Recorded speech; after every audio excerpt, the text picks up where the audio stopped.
ಮತ್ತೊಮ್ಮೆ ಹೊತ್ತಿಸಿ ಜನತೆಯನ್ನು ದೈನ್ಯಾವಸ್ಥೆಯಿಂದ ಮುಕ್ತಗೊಳಿಸಿದವರು ಛತ್ರಪತಿ ಶಿವಾಜಿ. ಭಾರತ ಇತಿಹಾಸದ ಒಂದು ರೋಮಾಂಚನಕಾರಿ ಹಾಗೂ ಮೌಲ್ಯಪ್ರದ ಪರ್ವ. ಇಂದಿನ ಮುಂದಿನ ರಾಜಕಾರಣಿಗಳಿಗೆ ದಿಗ್ದರ್ಶನ ನೀಡಬಲ್ಲ ಚಿರಂತನ ಮೌಲ್ಯವುಳ್ಳದ್ದು ಈ ಇತಿಹಾಸ.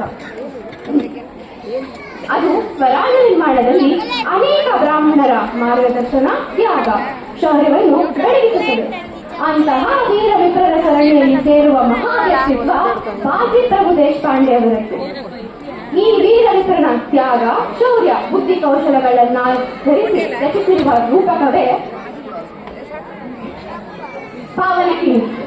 ಆ ಮರಾಠ ಯುಗಕ್ಕೆ ನಮ್ಮನ್ನು ಕರೆದೊಯ್ಯಲು ನಮ್ಮ ಗುರುಕುಲದ ವಿದ್ಯಾರ್ಥಿಗಳನ್ನು ವೇದಿಕೆಗೆ ಬರಮಾಡಿಕೊಳ್ಳುತ್ತೇವೆ.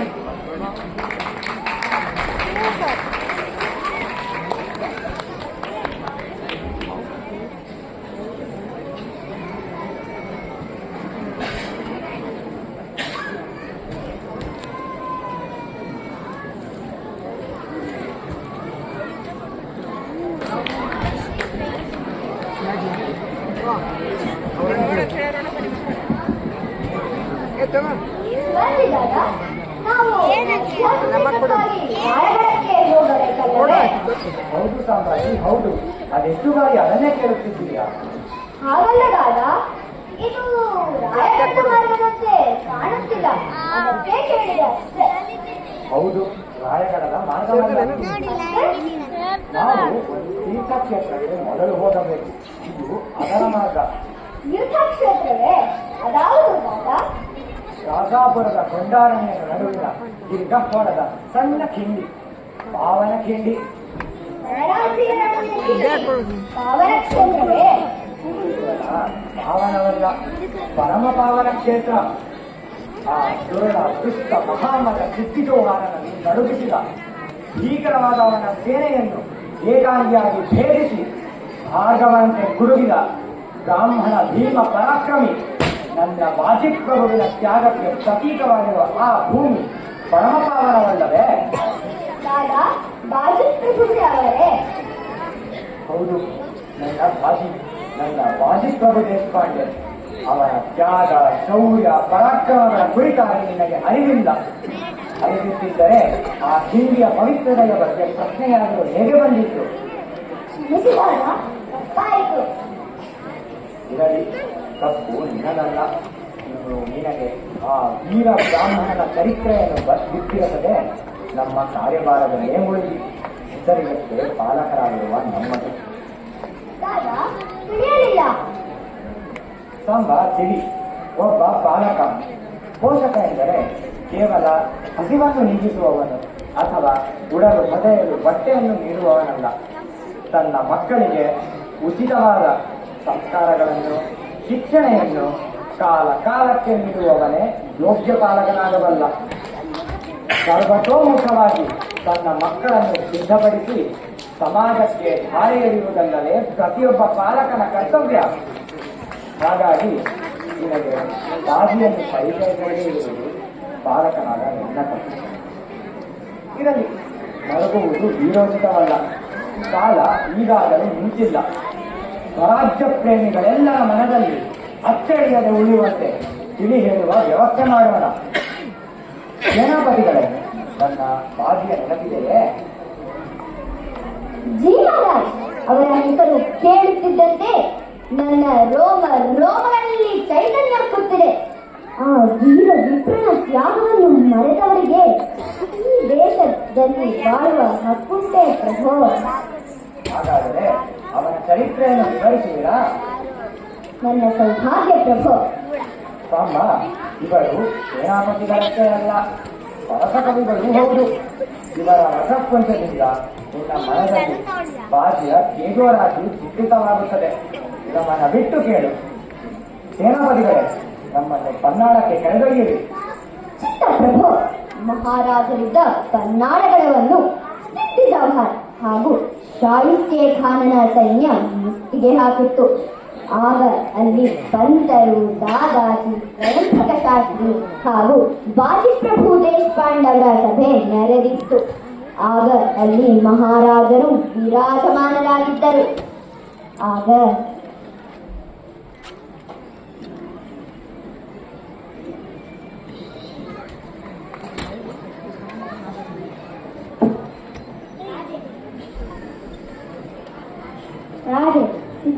ಕಾಲನ ಕೈಗೆ ಮುತ್ತಿಗೆ ಹಾಕಿ ಈಗ 4 ತಿಂಗಳುಗಳಾದವು. ರಾಜೆ, ಮಳೆಗಾಲ ಪ್ರಾರಂಭವಾದರೂ ಮುತ್ತಿಗೆ ಸಡಿಲವಾಗಿಲ್ಲ. ಮೊಮ್ಮಕ್ಕಳದ ಆಹಾರದ ದಾಸ್ತಾನು ಕ್ಷೀಣವಾಗುತ್ತಿದೆ. ಹೀಗೆ ಹೆಚ್ಚು ಕಾಲ ನಡೆಯುವುದು ಕಷ್ಟ.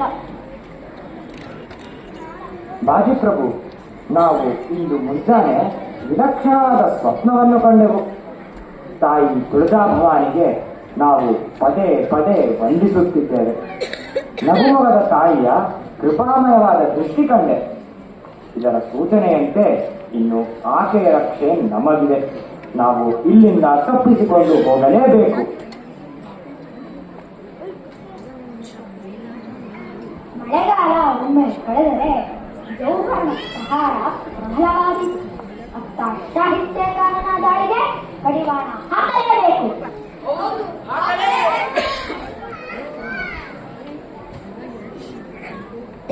ರಾಜೆ, ಈಗ ಮೊದಲ ಕೆಲಸ ದುರಾಚಾರದ್ದು.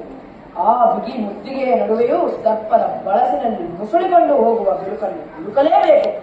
ಖರೆ ನಾಯಕ್, ಇದು ನಿಮ್ಮ ಜವಾಬ್ದಾರಿ. ಮಹಾರಾಜ, ಈಗಲೇ ಹೊರಡುತ್ತೇನೆ.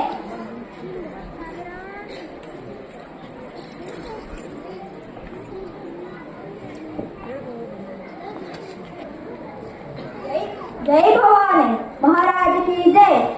ಏನಾದರೂ ಮಾರ್ಗ ಸಿಕ್ಕಿದೆ? ಮಹಾರಾಜ, ಮೊಸಳೆಯ ದವಡಿಯ ಹಲ್ಲುಗಳ ನಡುವೆಯೋ ಒಂದು ಸಂಧಿ ಬಿಟ್ಟಿದೆ. ಪಾರಾಗುವುದಾದರೆ ಅಲ್ಲಿಂದಲೇ. ಆದರೆ ಅದು ದುರ್ಗಮವಾದ ಮಾರ್ಗ. ಅಲ್ಲೊಂದು ಕಡೆ ಮಾತ್ರ ಖಾನನ ಪಡೆ ಸಡಿಲವಾಗಿದೆ. ಹಾಗಾದರೆ ಇನ್ನು ಖಾನನ ಸಮ್ಮತಿ ಬೇಕಷ್ಟೇ. ಸಮ್ಮತಿ?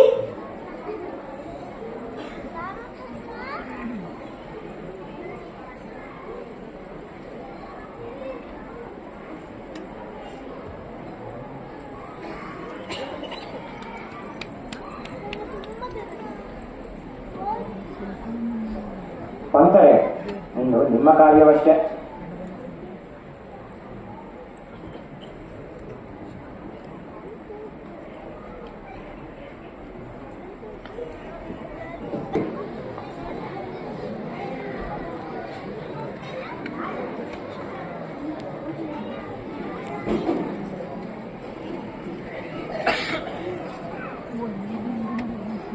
ವಾಸ್ತವವಾಗಿ ಗಡದ ಬುಡಕ್ಕೆ ತಮ್ಮ ಶುಭಾಗಮನವಾದಾಗಲೇ ತಮ್ಮನ್ನು ಬಂದು ಭೇಟಿಯಾಗಬೇಕೆಂದಿದ್ದೆ. ಆದರೆ ಭಯ ನಾಚಿಗಳಿಂದ ಬರಲಾಗಲಿಲ್ಲ. ಈಗ ತಮ್ಮ ಅನುಜ್ಞೆಯಾದಲ್ಲಿ ಅಪರಾಧಗಳಿಗೆ ಸಮಯ ಕೇಳುವೆ. ನಾಳೆ ರಾತ್ರಿ ನಾನೇ ಖುದ್ದಾಗಿ ಕೋಟೆ, ಕೊತ್ತಲ, ಭೂಮಿ, ಐಶ್ವರ್ಯ ಎಲ್ಲವನ್ನೂ ಹುಟ್ಟಿಸುವೆ. ನನ್ನ ತಂದೆಯಂತೆ ಮಡಿನಲ್ಲಿ ಹಾಕಿ ಬಂದು ರಕ್ಷಿಸಬೇಕು.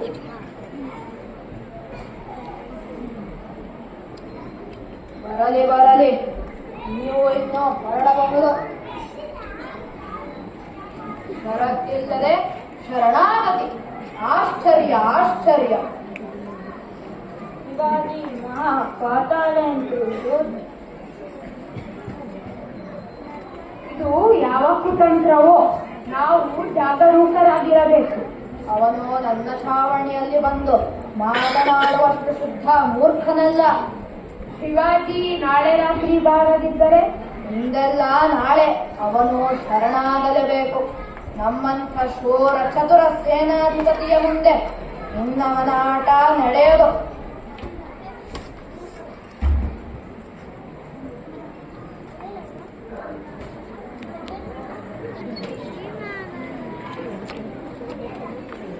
ರಾಜೆ, ನಮ್ಮ ಮಾಡಿದೆ ಸಾಹಿತ್ಯಕಾರನ ಸೈನ್ಯದಲ್ಲಿ ಸುದ್ದಿ ಹಬ್ಬಿ ಆ ಸಿಕ್ಕಿನ ಮಟ್ಟಿನಲ್ಲಿ ಸೈನಿಕರು ಮೈಮರೆತಿದ್ದಾರೆ.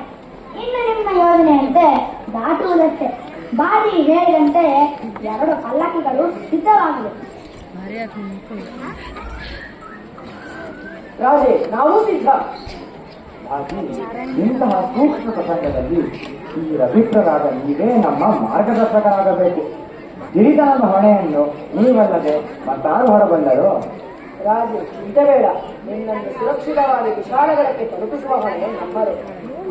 ರಾಮರಾಜ್ಯದ ನಿನ್ನ ರಾಜ್ಯಕ್ಕಾಗಿ ನಮ್ಮ ಪ್ರಾಣಗಳಲ್ಲವೇ ರಾಜೆ. ನೀನೇ ಧನ್ಯ, ನೀನೇ ಧನ್ಯ. ಈ ಸ್ವರಾಜ್ಯನಿಷ್ಠರಾದ ಬ್ರಾಹ್ಮಣ ವರಿಷ್ಠರಿಂದ ಕಂಡ ನೀನೇ ಧನ್ಯ. ಬಾಜಿ ಒಗ್ಗಟ್ಟಿನಿಂದ ದಿಗ್ವಿಜಯಂಗಯ್ಯೋಣ. ಹರ ಹರ ಮಹಾದೇವ್, ಜೈ ಭವಾನಿ, ಜೈ ಭವಾನಿ. ಪಂತರೆ, ಅಜೇಯ ಪನ್ನಾಳವನ್ನು ಅಜೇಯವಾಗಿ ಉಳಿಸಿರಿ. ಹಾಗೆ ನಿಶ್ಚಿತರಾಗಿ ಪನ್ನಾಳದ ನಾಳವನ್ನು ಯಾರೂ ಕತ್ತರಿಸಲಾಗದು.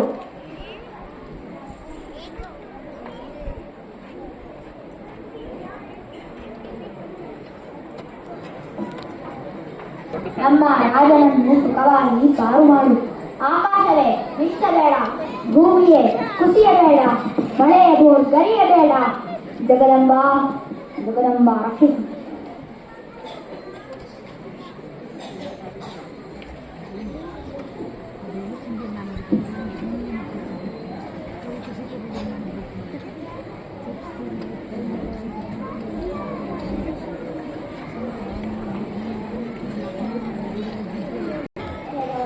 ಇದಾಯಿತು.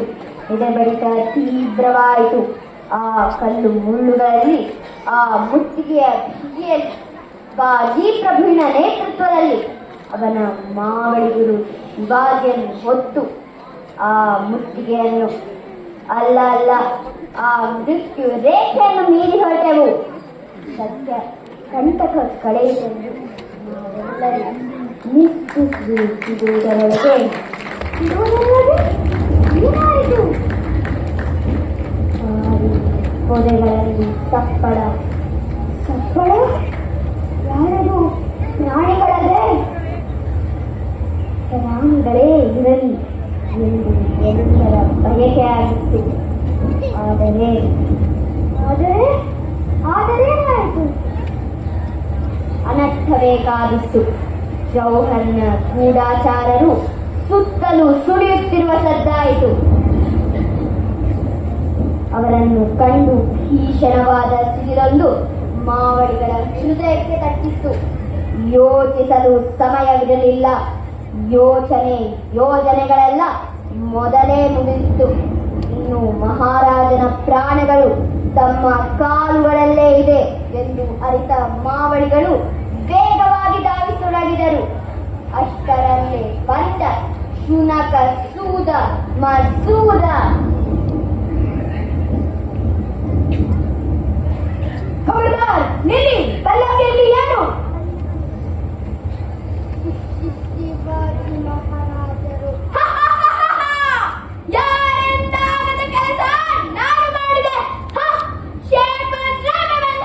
ಶಿವಾಜಿ ಸಿಕ್ಕಿದ. ನಡೆಯಿರಿ ನಮ್ಮ ಮಾವ ಜೋಹರನ ಬಿಡಾರಕ್ಕೆ. ಮಾವ, ಇದೀಗ ನನ್ನ ತೋಪ. ಶಿವಾಜಿ ಶಬ್ಬಾಷ್, ಇದ್ದರೆ ಇಂಥ ಅಯ್ಯ ಇರಬೇಕು.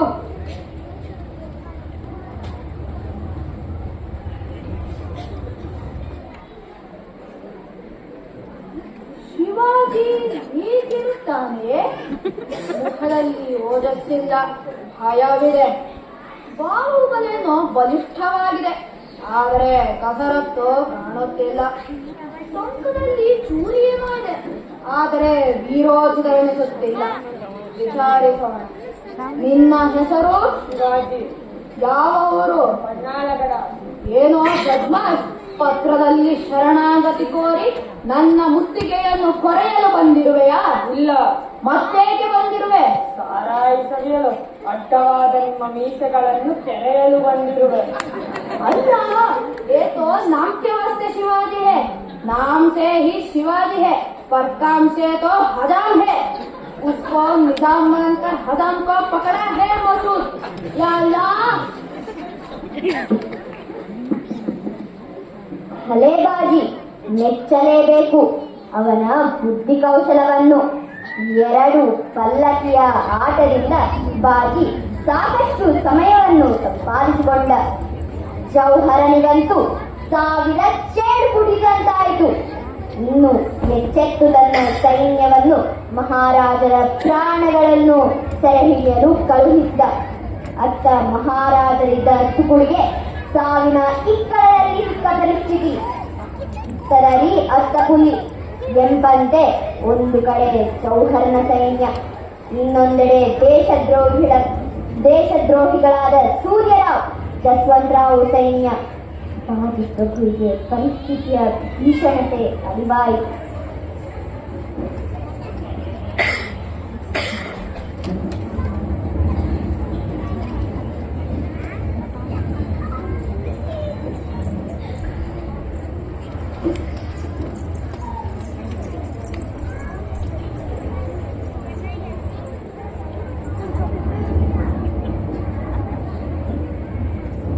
ರಾಜೆ, ಇನ್ನು ಅರೆ ಕ್ಷಣವು ನೀವು ಇಲ್ಲಿ ನಿಲ್ಲಲಾಗದು. ಕೂಡಲೇ ವಿಶಾಲಗಡಕ್ಕೆ ಧಾವಿಸಬೇಕು. ಈ ಕಣಿವೆಯಲ್ಲಿ ಶತ್ರುಗಳನ್ನು ತಡೆ ಹಿಡಿಯುವ ಹೊಣೆ ನಮ್ಮದು. ಬಾಜಿ, ನಾವೆಲ್ಲರೂ ಒಟ್ಟಿಗೆ ಸೇರಿ ವೈರಿಗಳನ್ನು ಮಣಿಸೋಣ. ನಿಮ್ಮೆಲ್ಲರನ್ನು ಬಿಟ್ಟು ನಾವು ಹೋಗುವುದಿಲ್ಲ. ರಾಜೆ, ಸಮಯ ಸೋರಿ ಹೋಗುತ್ತಿದೆ. ನೀವು ತಕ್ಷಣ ವಿಶಾಲಗಡಕ್ಕೆ ಹೊರಡಲೇಬೇಕು. ನಮ್ಮ ಸ್ವರಾಜ್ಯದ ಕನಸು ನನಸಾಗಬೇಕು. ಸ್ವರಾಜ್ಯದ ಸಂಪೂರ್ಣ ಭಾರ ನಿಮ್ಮದು. ಬೇಗ ಹೊರಡಿ. ಇಲ್ಲ ಬಾಜಿ, ಇಲ್ಲ. ಈ ಮೃತ್ಯುವಿನ ಕೂಪದಲ್ಲಿ ನಿಮ್ಮೆಲ್ಲರನ್ನು ಬಿಟ್ಟು ನಾನು ಹೋಗಲಾರೆ. ರಾಜೆ, ಇದು ಮೃತ್ಯುವಿನ ಕೂಪವಲ್ಲ, ವೀರಸ್ವರ್ಗ, ನಮ್ಮೆಲ್ಲರ ವೀರಸ್ವರ್ಗ. ಬಾಜಿ, ರಾಜೆ, ನೀವು ಅರ್ಧತಪುಡಿಯೊಂದಿಗೆ ವಿಶಾಲಗಡಕ್ಕೆ ತೋಪನ್ನು ಹಾರಿಸಿ. ಆ ಸದ್ದು ಕೇಳುವವರೆಗೂ ತೋಳಗಳನ್ನು ನಿಮ್ಮ ಸಿಂಹಗಳ ಪಡೆ ಹೊಸಗಿ ಹಾಕುತ್ತದೆ. ವಿಚಾರದಲ್ಲಿ ಎಲ್ಲರ ಜೊತೆಗಾಗಿ ಕಾಯುತ್ತಿರುತ್ತೇವೆ. ಜೈ ಭವಾನಿ, ಜೈ ಭವಾನಿ.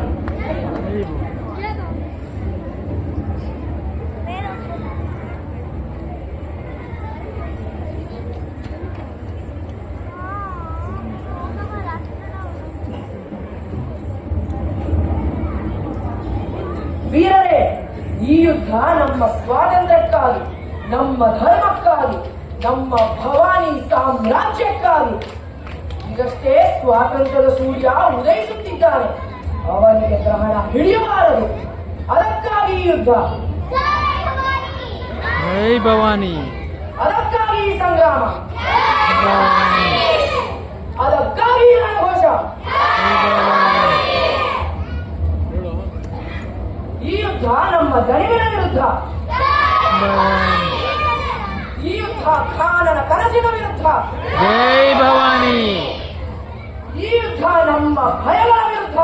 ಜೈ ಭವಾನಿ, ನಮ್ಮ ದೇಹದಲ್ಲಿ ರಕ್ತದ ಹರಿವು ಬತ್ತುವವರೆಗೂ ಶತ್ರುಗಳನ್ನು ಕತ್ತರಿಸೋಣ. ನಮ್ಮ ದೇಶ ಪ್ರತಾಪಕ್ಕೆ ಬೆದರಿದ ನನಗಳು ಹಿಮ್ಮೆಟ್ಟುವಂತೆ ಮುನ್ನುಗ್ಗೋಣ. ಶತ್ರುಗಳ ಪಾಲಿಗೆ ಈ ನಮ್ಮ ಖಡ್ಗವೇ ಭಾರ್ಗವನ ಕಠೋರ ಕುಠಾರವಾಗಲಿ, ಭೀಮನ ಭುಜದಂಡವಾಗಲಿ, ಶಂಕರನ ಶೂಲವಾಗಲಿ, ಕರಾಳ ಕಾಳಿಯ ಕರವಾಲವಾಗಲಿ, ಜಂಭಾರಿಯ ದಂಭೋರಿಯಾಗಲಿ, ಷಣ್ಮುಖನ ಶ್ರೀಮುಖವಾಗಲಿ, ಭೈರವನ ಭಲ್ಲವಾಗಲಿ, ನರಕಾಧೀಶನ ಅಪ್ಪಾಸವಾಗಲಿ. ಜೈ ಭವಾನಿ, ನಮ್ಮ ವೀರಸ ಉಕ್ಕೇರಲಿ, ಪರಾಕ್ರಮ ಪುಟಿದಾರಲಿ. ನಮ್ಮ ಬಂಡೆದ್ದ ಗಂಡನೆ ನೋಡಿ ಆಯವನ ಕುಂಡಲ ರುಂಡಗಳನ್ನು ಚೆಂಡಾಡಿ ರಣಚಂಡಿಗರ್ಪಿಸಿ ರುದ್ರತಾಂಡವನ್ನಯ್ಯೋಣ. ಜೈ ಮಾದೇ, ರಣತಾಂಡವನ್ನಯ್ಯೋಣ. ಹರ ಹರ ಮಾದೇ, ಜೈ ಭವಾನಿ, ಜೈ ಭವಾನಿ, ಜೈ ಭವಾನಿ. ಜೈ ಭವಾನಿ. ವೀರರೇ, ನಮ್ಮ ಎಡಬಲಗಳಲ್ಲಿ 50 ಯೋಧರು ನಿಲ್ಲಲಿ. ಉಳಿದವರು ಗಿಡ ಮರಗಳ ನಡುವೆ ಅಡಗಿಕೊಳ್ಳಿ. ಕವಣೆ ಕಲ್ಲುಗಳನ್ನು, ಬಿಲ್ಲು ಬಾಣಗಳನ್ನು ಸಿದ್ಧವಾಗಿಟ್ಟುಕೊಳ್ಳಿ. ಏಟಿನ ಅಳತೆಯೊಳಗೆ ಶತ್ರುಗಳು ಬರುತ್ತಲೇ ನಿಮ್ಮ ಪ್ರಹಾರವಾಗಲಿ. ನೀವು ಮೇಲಕ್ಕಿರುವವರು ಶತ್ರುಗಳ ಮೇಲೆ ಬಂಡೆಗಳನ್ನು ಉರುಳಿಸಿ ಅದರಲ್ಲಿ ಪಾರಾದವರನ್ನು ಸ್ವಾಗತಿಸಲು ಈ ಬಾಜಿ ಭಟ್ಟರ ಬಿಚ್ಚುಗಟ್ಟಿಗಳು ಕಾದಿರುತ್ತವೆ.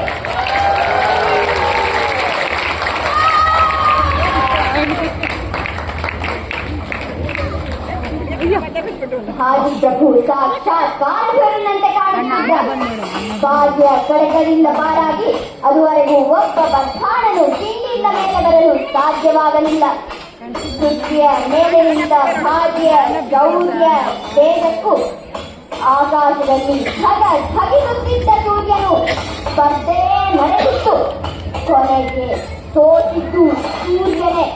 ಅಂಥ ದಿವ್ಯ ಶಕ್ತಿ ಶಿವಾಜಿಯ ಬಾಹುಗಳಿಗೆ ಹರಿದು ಬಂದಿದ್ದಕ್ಕೆ ಕಾರಣ ನಿಷ್ಠೆ, ದೇವನಿಷ್ಠೆ, ದೇಶನಿಷ್ಠೆ, ರಾಜ್ಯನಿಷ್ಠೆ, ಸಾಮ್ರಾಜ್ಯನಿಷ್ಠೆ, ಭವಾನಿ ಸಾಮ್ರಾಜ್ಯದ ನಿಷ್ಠೆ. ಬಾಲಿಪ್ರಭೆಯ ಬಾಹುಗಳಿಂದ ಶತ್ರು ದಹನ ಸಾವೇ ಹೆಚ್ಚು. ಕೋಪಿನ ಸದ್ದು ಕೇಳುವವರೆಗೂ ಖಡ್ಗ ಇಳಿಯುವಂತಿಲ್ಲ. ಅದು ಶರೀರಕ್ಕೆ ಅವನ ಆಜ್ಞೆ.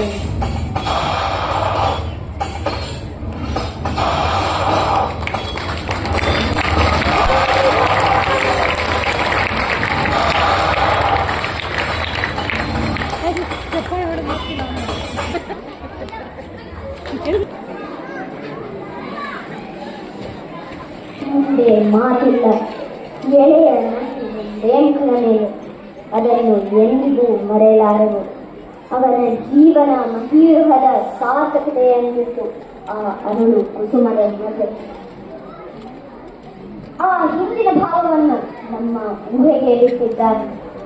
ನನ್ನ ರಾಜನು ಸುರಕ್ಷಿತವಾಗಿದ್ದಾನೆ, ನನ್ನ ಕರ್ತವ್ಯ ಪೂರ್ಣಗೊಂಡಿದೆ ಎಂಬ ಮನಃಶಾಂತಿಯೋ ಅಧ್ಯಯನ ಅಧ್ಯಾಪನಗಳ ಜೊತೆಗೆ ಅವಶ್ಯಕತೆ ಬಿದ್ದಾಗ, ಸಾಮರ್ಥ್ಯವಿದ್ದಾಗ ಬ್ರಾಹ್ಮಣನಾಗಿದ್ದರೂ ಶಸ್ತ್ರವನ್ನು ಹಿಡಿದಿದ್ದೇನೆ ಎಂಬ ಕೃತಾರ್ಥತೆಯೋ ನನ್ನನ್ನು ಮುಂದಿನ ಪೀಳಿಗೆಯವರು ನೆನೆಯದಿದ್ದರೂ ನನ್ನ ಯೋಗ್ಯತೆಯಂತೆ ರಾಷ್ಟ್ರ ಸೇವೆಯನ್ನು ಕೈಗೊಂಡಿದ್ದೇನೆ ಎಂಬ ಸಂತೃಪ್ತಿಯೋ ಆ ನಗುವಿನ ಹಿಂದಿನ ಭಾವವಿರಬೇಕೆನಿಸುತ್ತದೆ. ಮಾಮ, ಅವರ ನಗುವಿನ ಹಿಂದಿನ ಭಾವವೇನಾದರೂ ಇರಲಿ, ಅದರ ಪ್ರಭಾವವನ್ನಂತೂ ನಾನು ಅನುಭವಿಸುತ್ತಿರುವೆನು. ನನ್ನ ರಕ್ತ ಕುದಿಯುತ್ತಿದೆ, ಎದೆ ಬಡತದ ಓಘ ಏರುತ್ತಿದೆ, ರೋಮ ರೋಗಗಳೆಲ್ಲವೂ ನವಿರೆದ್ದು ನಿಂತಿವೆ. ಸಮರೋತ್ಸಾಹವು ಗಾತ್ರವನ್ನೆಲ್ಲ ವ್ಯಾಪಿಸಿದೆ. ಸಮರಾಂಗಣಕ್ಕೆ ನನ್ನನ್ನು ಕರೆದೊಯ್ಯಿರಿ. ರಾಜ್ಯಾಭಿಷೇಕವಾಗಲಿ. ಈಗಲೇ ನನ್ನನ್ನು ಆ ಸಮರಾಂಗಣಕ್ಕೆ ಕರೆದೊಯ್ಯಿ. ತರುವ ರಾಯಗಢಕ್ಕೆ ಹೋದರಾಯಿತು. ಶಭಾಷ್ ಬಾಜಿ, ಬಾಲಕರಲ್ಲಿ ರಾಷ್ಟ್ರದೀಕ್ಷೆಯನ್ನುಂಟು ಮಾಡುವ ನಿನ್ನ ಚರಿತ್ರೆ ಅಗಾಧ. ಸ್ವತಃ ಮೃತ್ಯುವಿನ ಹಾಲಾಹಲಕ್ಕೆ ಸಂತೋಷವಾಗಿ ತನುವನ್ನರ್ಪಿಸಿ ಹಿಂದೂ ಜನಾಂಗಕ್ಕೆ ಅಮೃತ ಕುಡಿಸಿದಂತಹ ಎಷ್ಟೋ ವೀರ ಬ್ರಾಹ್ಮಣರು ನಮ್ಮ ಇತಿಹಾಸ ಪುಟಗಳಿಂದ ಅಳಿಸಲ್ಪಟ್ಟಿದ್ದಾರೆ. ನಾವು ಅವರನ್ನು ಮತ್ತೆ ಮತ್ತೆ ನೆನೆಯುತ್ತಿರಬೇಕು. ಸಾಂಬ, ಈ ಉತ್ಸಾಹವನ್ನು ಕಾಯ್ದಿರಿಸು. ಯುದ್ಧದಲ್ಲಿ ಕಾಯಬಲಕ್ಕಿಂತ ಕಾಲಬಲ ಹೆಚ್ಚು. ಸರಿಯಾದ ಕಾಲಕ್ಕಾಗಿ ಕಾಯಬೇಕು. ಕಾಲ ಬಂದಾಗ ಇದೇ ಉತ್ಸಾಹದಿಂದ ಶತ್ರುಗಳ ಕಂಠವನ್ನು ಸೀಳಿ ಭವಾನಿಗರ್ಪಿಸುವಿಯಂತೆ. ಈಗ ರಾಯಗಢಕ್ಕೆ ತೆರಳೋಣ. ಜೈ ಭವಾನಿ.